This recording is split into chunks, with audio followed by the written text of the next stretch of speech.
Контролорите на летање ќе го почитуваат судското решение за времена забрана и нема да го одржат најавениот штрајк во понеделник. Од синдикатот сметаат дека судската одлука е нелегитимна, дека им се ускратени правата да ги презентираат своите аргументи, па затоа подготвуваат жалба до апелација и до судскиот совет. Нашите правници денеска ги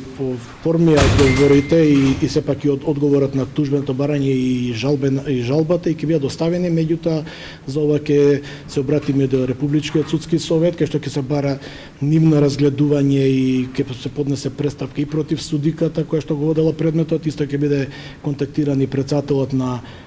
судот за да се извести за ова и ќе бараме да повторно биде вратено на рочиште самиот овој предмет. Од синдикатот појаснува дека процедурата за штрајк е почната уште во мај 2023 година, дека е постигната спогодба која и минатото и сегашното раководство на МНАВ не ја исполниле.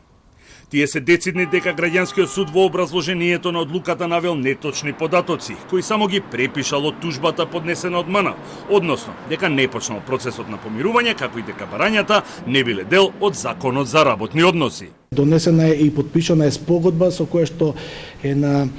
е самата спогодба на ниво на колективен договор, значи двете страни подписници се обврзуваат дека ќе мора да ја испочитуваат, значи не само од страна на работодавачот, туку и ние како синдикат. Сите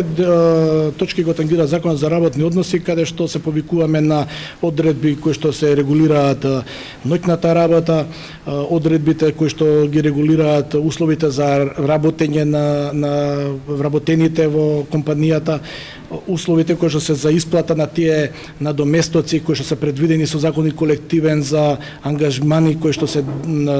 доделуваат на самите вработени. Синдикатот ги отфрла наводите дека не можело да биде извршена достава и дека вршеле обструкција и најавуваат дека сите документи кои беа подготвени за рочиштето кое беше закажано за утрово, па откажано, ќе бидат доставени во жалбата до апелација на која работат неколку адвокатски тима. Дел од забелешките на синдикатот се и дека од 18 лица примени на работа од новото раководство реално имало потреба само за 5 мина, дека условите за работа се катастрофални, немаат тоалети, вода и ефективен систем за грејење и ладење во контролната кула, а за падот на системот во МНАВ пред извесен период, кој раководството го квалификува како хакерски напад, сметаат дека се должи на квалитетот на сите кадри што ги вработиле во компанијата сите овие години.